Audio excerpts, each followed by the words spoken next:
No music tonight. Just a glass of water and a cup of McDonald's coffee. It's been a long time since I have been on, and that's because I've been battling the beast. I've been waging war against the system, and they have tried to divide and conquer my subunit of support. Well, I have a message for you. Unless you kill me, it's not going to work. Well, that's always the problem. You kill a Messiah, and then all of these little proselytes pop up like little cabbages, and it just multiplies. So it's really not a good idea to kill the messenger. Exactamundo. Exactly. So let's just talk a little bit for a bit here, Mr. Livingstone. That's Mr. Dexter Livingstone.ca. I have my own domain now. What have you been up to lately? What have you been doing? What have I been up to lately? Well, actually, we won't really get up to what I've been up to lately because that'll have to be a different show. What we're talking about here is tools of the trade. What we're discussing here is some insights that comes from that nefarious book, Footsteps of Evil, which I'm actually rebranding as FOE, or Foe. Now, before you go into that, I just wanted to mention that I know a lot of people have been going to the website, and of course it came under attack over Christmas. It was down for 9 days. Major attack. Major attack. They actually went paid for by your tax dollars. That's right. They went in, they destroyed Paying the database. Chinese pirates. They destroyed the database that basically supported all the information with social activism and everything that we do to try and make our life free. So I just wanted to give you an update. If you are looking to find information, to get information, to unite, to support, to give back, you can go to ALLIANCE,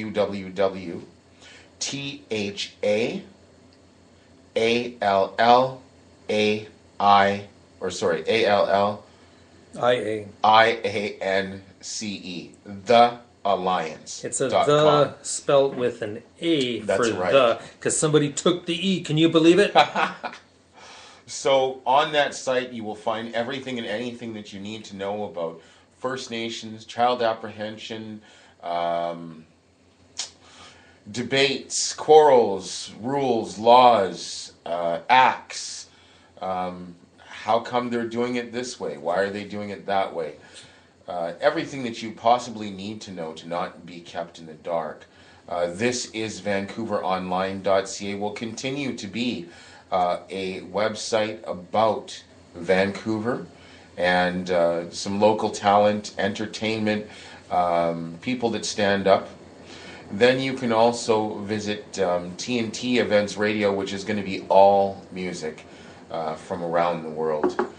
And we'll be mentioning some new television shows that are going to be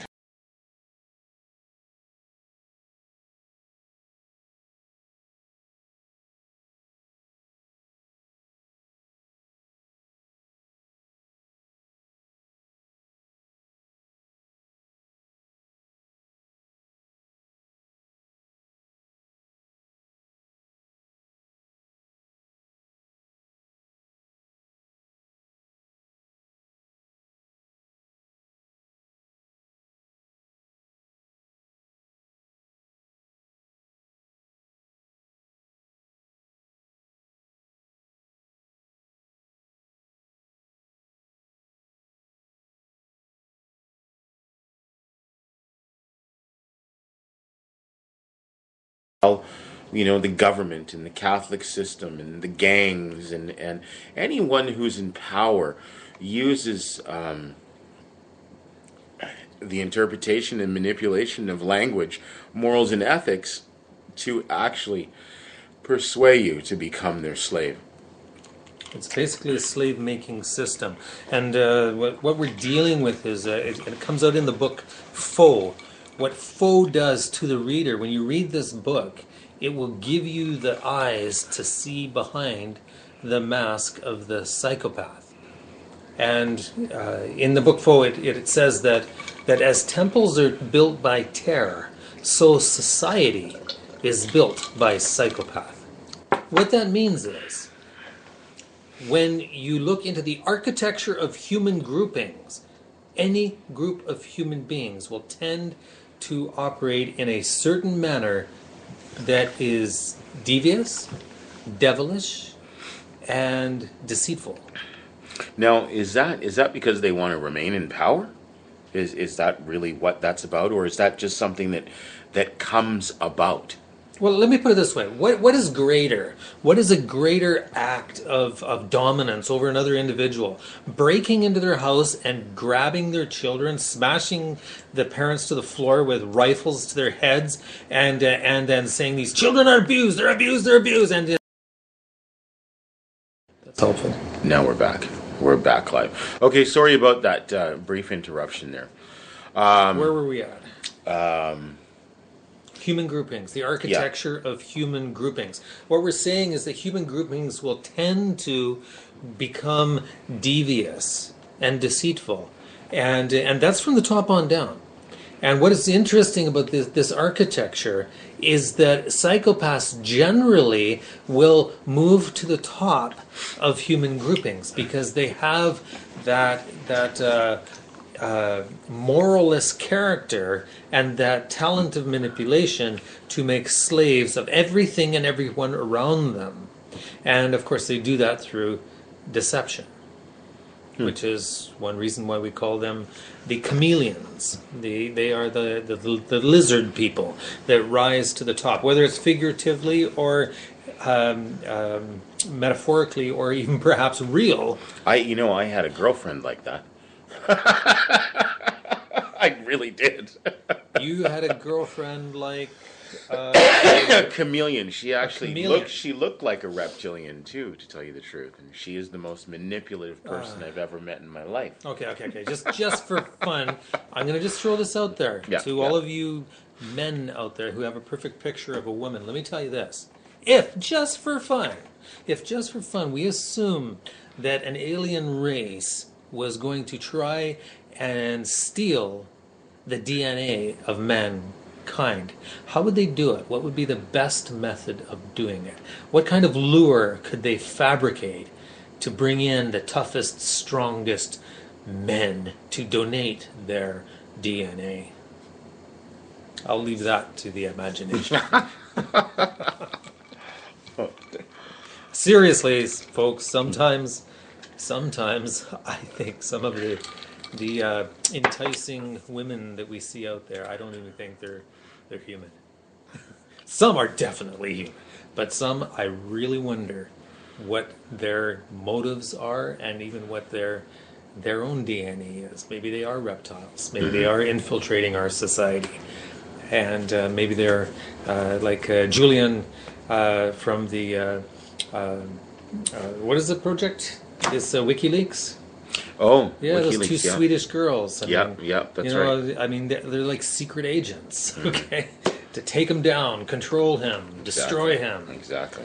That's right. So watch out for those reptilians. We call them Lizzies. Anyway, back on track. We're talking about human groupings.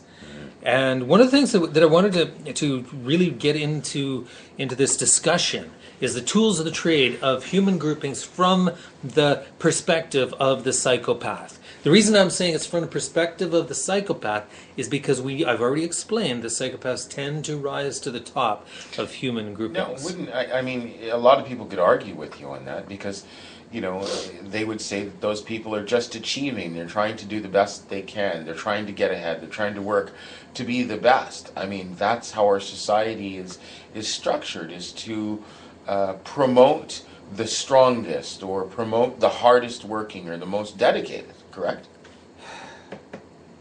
Well, let me put it this way. In the Bible, our lovely Bible, it says you'll know them by their fruits. And I don't really follow that interpretation as a fruit of the trees. I kind of look at it as a pile of skulls. Okay. And I'm serious. And that is that psychopaths, when they rise to the top of human groupings, they develop a murderous aspect about them where they care little about how many people they're actually going to hurt in that position. to maintain their position, to grow the organization for their own aggrandizement and, of course, to their own enrichment. But there will be a certain amount of that organization, of the people, the flesh and blood of that organization in the row and file, that will be ground up into paste. Interesting. Very interesting. That was almost poetic if it wasn't so pasty. That's right. That's right, actually. So let's take some real life scenarios. Okay, well, let's take our church. Well, okay, before we take our church, okay, let's take a gang. Let's take a half a dozen young men, prime of their life, and they're in a criminal enterprise, and there is one person who is on top. He's kind of like the leader. He holds the reins of power. And one of the things you will find in all human groupings, this is what we're talking about, the tools of the trade, is that the leadership of that human grouping, they want to stay in power. The only way they can stay in power is they must destroy those who have the ability, the capability, and maybe the motivation to replace them as leaders. And so therefore, one of the tools of the trade is kill the patriots. Kill those that want to... That can think. That are more Maoist than Mao, if I can use that term, that will try and take over the organization. So, for instance, I'll just put it this way: as far as a criminal gang might decide that they're going to expand their territory, and so in expanding their territory, then they look for those people within their organization who are actually wild cards. If they're left alone, they could actually maybe take over the organization. So what the leadership says is, Joe, listen, you have the markings of a Führer of the Third Reich. You could be the next Hitler. So what we're going to do is we're going to give you this other side of the city that the other gang is operating in, and let's see if you can consolidate that. Let's see if you can deal with that. And now the guy feels like he's been promoted. He's being moved into new territory that will become his. This type of stuff, and then we're saying our entire organization is going to be behind you to help you succeed. Joe, go get your territory. Okay, so off Joe goes, and we say, Joe, pick 3 or 4 of your best guys.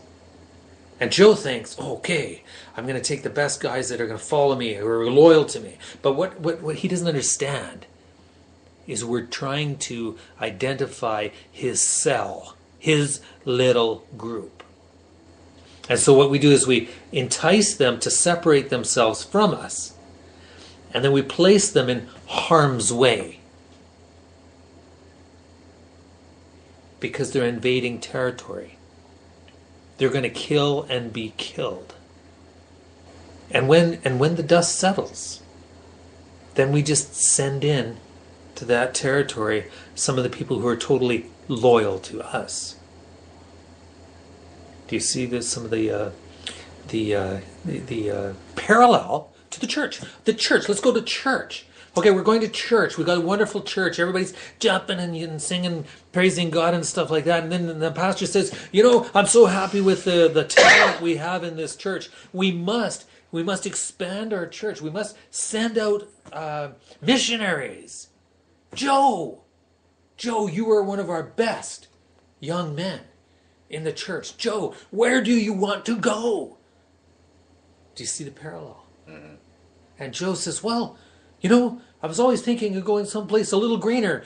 Papua New Guinea, we yell. Yes, we need missionaries in Papua New Guinea. Because you know why? Because they eat missionaries over there. So you see, one of the tools of the trade in human groupings is to kill the patriots. Now let's go to a country. Now one of the things to realize is that generals, in general, in countries, there's an unwritten code within countries of the general. The position of the general. His job is not to win wars. His job is to kill the patriots. Do you understand what I'm saying? The initial fervor, the initial movement of getting people in uniform and marching and being abused and abusing others, putting guns in their hands and charging them into the face of the enemy. These are the patriots. These are the troublemakers. These are the people who could bother the leadership with questions. They must be destroyed first. Let me ask you a question that you spoke about this now, and let's take it to the government. Let's look into current topics right now. What's happening in the U.S. with all of the gun laws, and let's go there with that, and let's try and kind of decipher what's actually happening. What is happening? Okay, I'll tell you what's happening. And the problem is I didn't just read Faux. I wrote it. Okay. Which means that it's possible I might have a little more insight into world events. Okay. Along this line, what we have in the United States is a fellow by the name of Joe. Okay. Okay? He has a Car 15.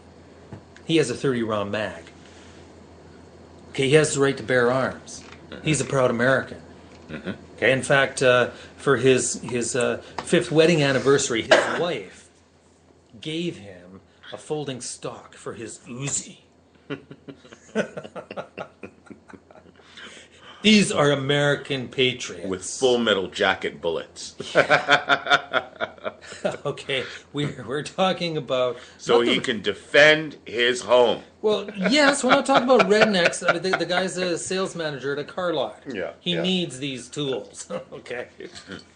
He is a proud American. And so what they're doing right now in the States is coming up with a tax on the Second Amendment, the right to bear arms, for the purpose of enraging disarming. Joe. Exactly. They need to enrage Joe so that Joe will go buy Bring himself ammunition. forward. He will show himself at the gun shows, picking up that last pistol off the empty shelf. They need to see who these guys are.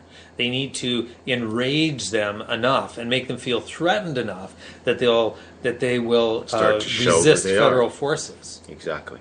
Okay, and then now the second step is then the federal government sends in aggressive agencies. We call them three-letter agencies: FBI, CIA, the revenue agencies, all types of different agencies, sending them in to antagonize Joe until Joe finally snaps and says no. And then the shooting starts, and down goes Joe. This is the plan here. This is a plot. This is a plan. That's not a plot. This It's is using the something tools of the trade. Well, this is something that they do not only in that, but in many walks of government. Yes. To expose the people, to unseat the rest of the people. Yes, that's basically the way. There's it's the problem is when human groupings are being overrun by the psychopath or the reptilians or the Lizzies. By the way, I got to tell you something here. There's a big movement in the world today to destroy men who are holding very influential positions in banks, in governments, in agencies, and replacing them with women. Now, there's nothing wrong with women, but the women they're replacing them with are the ones that they have moved into the position because they've abused this person so much, this person will absolutely follow their orders from the shadow, from behind the curtain, from that phone call. These people that are being moved into these positions, by the way, it's like guerrillas, okay, secret agents, combat special forces, they're moving into positions of power, but these are women who have been abused and are controlled by forcing it in violence. They will do what they're told. And I call them guerrillas, and it's spelled G-I-R-L, girl, dash, illas, I guess. Okay, grill, illas. Many of these types of women. You will see them. You will see them, especially at the city level. Mm-hmm. You will see boardrooms filled with women and only 2 or 3 men.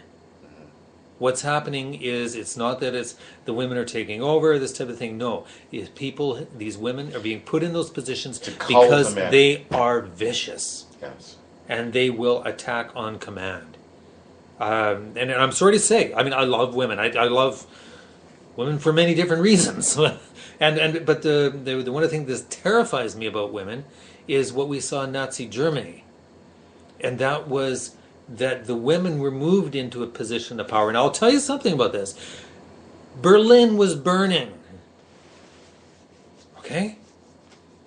And the factories that could have been used for the war effort were still churning out silk stockings. The real power of Nazi Germany was not the SS. It was not the Gestapo. It was the guerrillas, the girl-illas. These women ran the concentration camps. They had absolutely no morals. Let me tell you something. They destroyed their own husbands. They denounced their own sons. Part of them. They killed their own flesh and blood with their words. What more evil will they do to someone they hate if that's what they do to someone they can love? These are the guerrillas. What I'm saying is, you want to look at the biggest gangs today? The most dangerous predators? You start looking at your city governments. You start looking at your corporations. You start looking at your banks where women are being moved into these positions of power. They are the guerrillas. No, not all of them, of course. A lot of them get there from their own abilities. But what I'm talking about is a perversion of the system. Fascism uses the skirt as much as it does the pants to gain control of a country, an industry, an economy, a banking system, a church. I always wondered why pastors would have affairs with the church secretary. I mean, it just seems to happen. Why is that? All the time, too. All the time. I got to tell you one little anecdote. This little anecdote. Down in the deep south. I was down in deep south, Louisiana. Some people call it Louisiana, but it's really called Louisiana. And we're talking about a little Baptist church. Now, I don't think anybody listening here will recall when I was sitting in that back pew of that little Baptist church.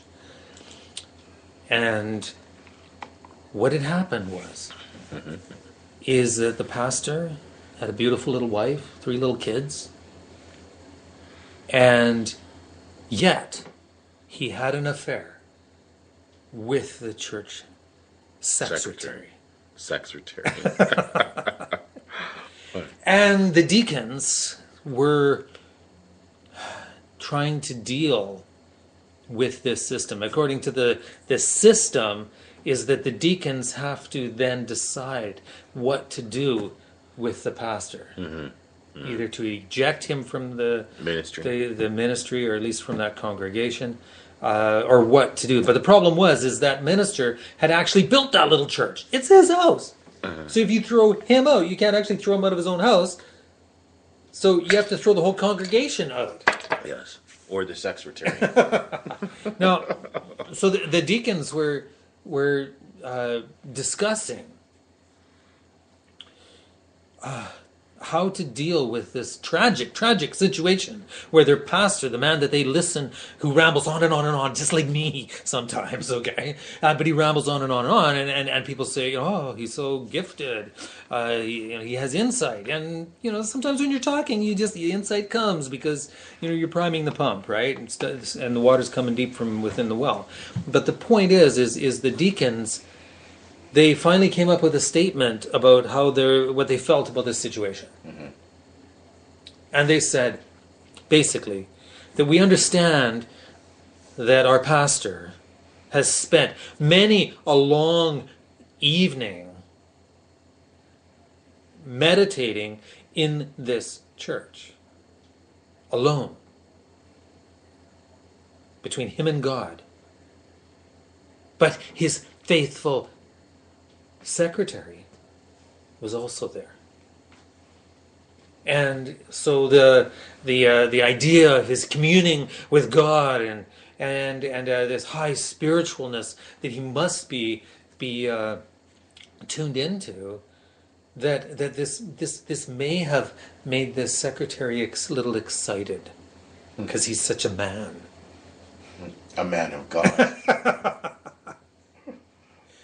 And she might bring him a glass of water. Like, we can understand that his wife is at home with 3 little kids, putting them to bed, and not bothering her husband because her husband is in the ministry. He must come up with the gibbery stuff that he does every Sunday. He must meditate or at least do something to come up with this stuff, right? So you got to leave him alone. He has to be in the parsonry, in the church, studying.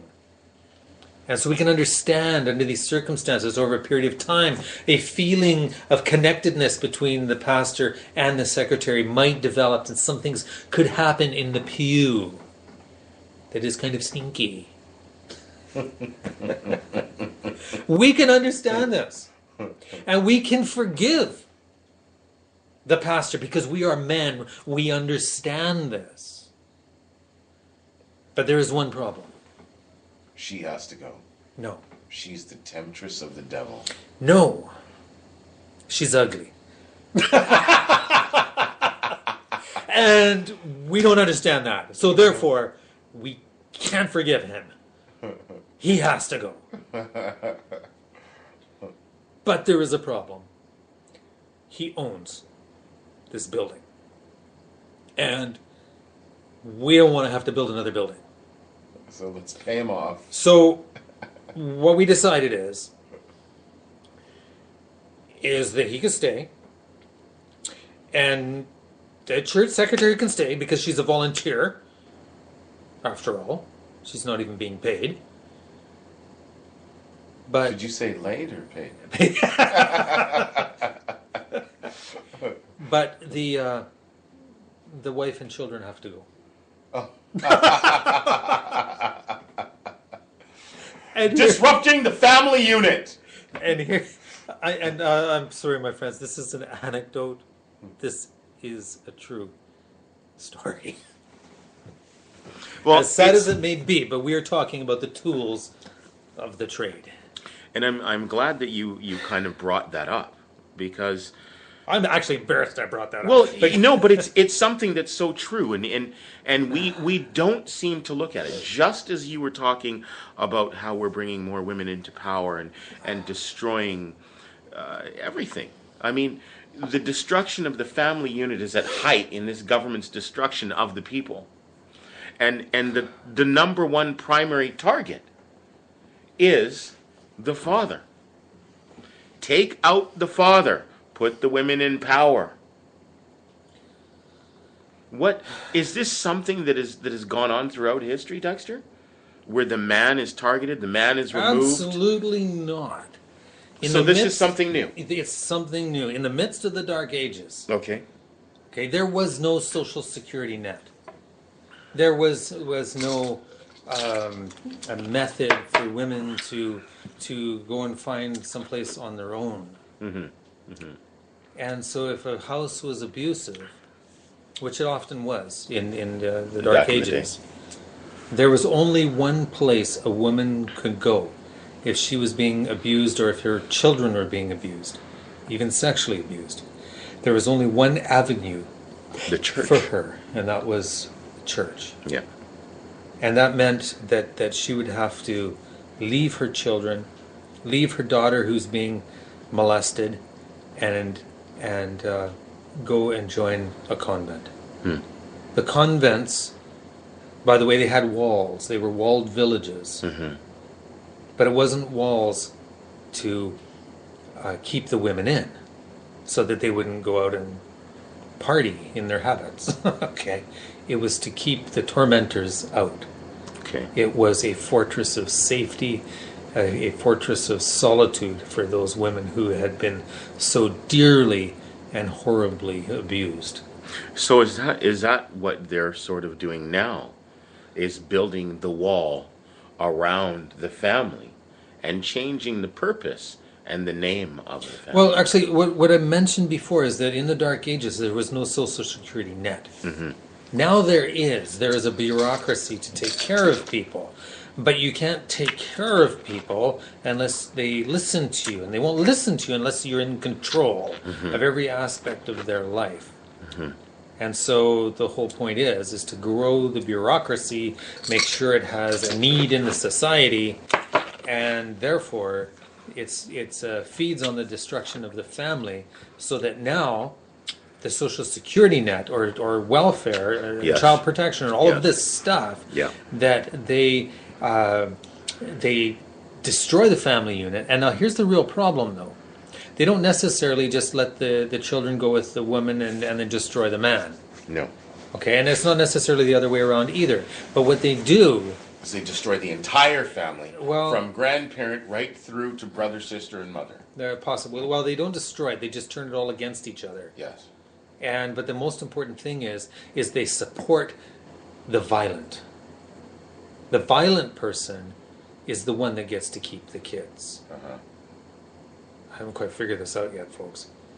But the violent person is the one that keeps the kids. Well, you know, Can I just explain something? Sure.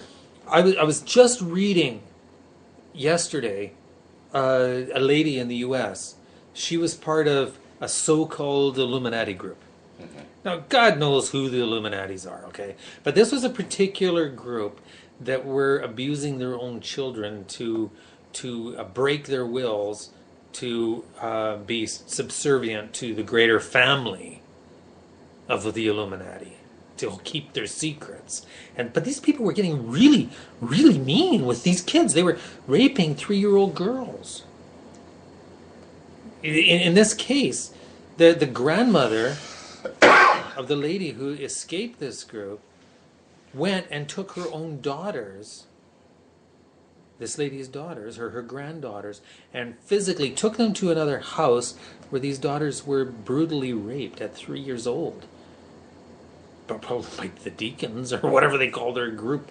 They're monsters. They're kind of running the place. So the point is like, where does this come from? For one thing, it's called ritualistic abuse, but I think this was in the state of California. I am not sure. I have to go read that again. But I think it was in the state of California. And the district attorneys in the state of California, apparently, I could be wrong here. I have to go read that again. They emphatically and categorically deny that ritualistic abuse exists.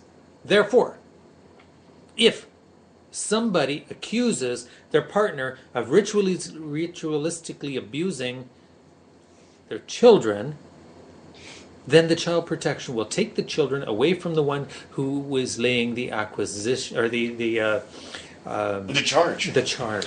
And in most cases, that is the psychopath. Well, no. The one that is Right? no, just a sec here. The one that is laying the charge is the one who's trying to escape and trying to get their children out of there. And then the state steps in with all of its powers and smashes the person who is basically the whistleblower and gives the children over to the violent, abusing one. Because they stated emphatically and categorically that ritualistic abuse does not exist. Now, I got to tell you something. There's only one person who benefits by that, and that is those who are ritualistically abusing their children. Exactly. Because it doesn't exist. Therefore, they cannot be brought under suspicion. Amazing. Now, amazingly enough, this lady who the state took her children away from her and gave her to her ritually abusing husband, and so then now she basically lost custody of her own kids. That her kids, when they came on a visitation, basically begged her that she doesn't let him go back, or the kids go back. Wow. And so when the ritualistically abusing husband came, and we're talking about sexual abuse, physical abuse, emotional abuse, as a purpose of control. It's a tool. It's one of the tools of the trade. When he came to pick them up, and the kids would not get in the car, He asked why, and the kids came right out and said, because we don't want to be abused. We're staying with Mom. And amazingly, this fellow, he began to shake. He got in the car, he left. About a month later, he had a mental breakdown, and he's in a psych ward. Thank God! Because at least somehow these kids were able to get past all of this abuse and state that they would not go back into that situation. They were going to stay with their mother. True story, folks. Amazing. All right, I think we're going to wrap it up for today. That's a pretty good wrap. Yeah. Can we put any icing on this cake? What kind of icing do you want to put on it? I'm sick. Okay, you're a leader. You're a leader. You out there in listening land. You're a leader, moving up the ranks of an organization. My question is, will you move into the positions of the psychopath in your own habits and your own thoughts to accelerate your rise and to ingratiate yourself with the upper crust? Or will you keep your morality and take care of those people around you and those people who are under your charge? Will you be that good administrator? Will you be that moral leader? Will you resist the temptation to destroy anyone who can possibly upset your rise to fame? And one of the things I really need to mention to you is that I know a lot of people who have left corporations, who have left governments, who have left many other things because they stated quality of life. The issue was quality of life. And what they're actually saying in code is they would not degenerate themselves to a psychopath to survive in that organization. And so what I'm saying is that being in control of your own destiny, have your own business. Might be a small business, might not be a 10,000 member corporation. Maybe there's only 5 people in your business, but you know what? You're free to be a moral man and a good leader, rather than being part of a monstrous group of psychopaths. Society. Quality of life, my friends. That's really the icing on the cake. See, I told you we could get some icing on this cake. All right, we're done. We're done. We'll see you again maybe in a week. Don't forget to tune in to the THAALLIANCE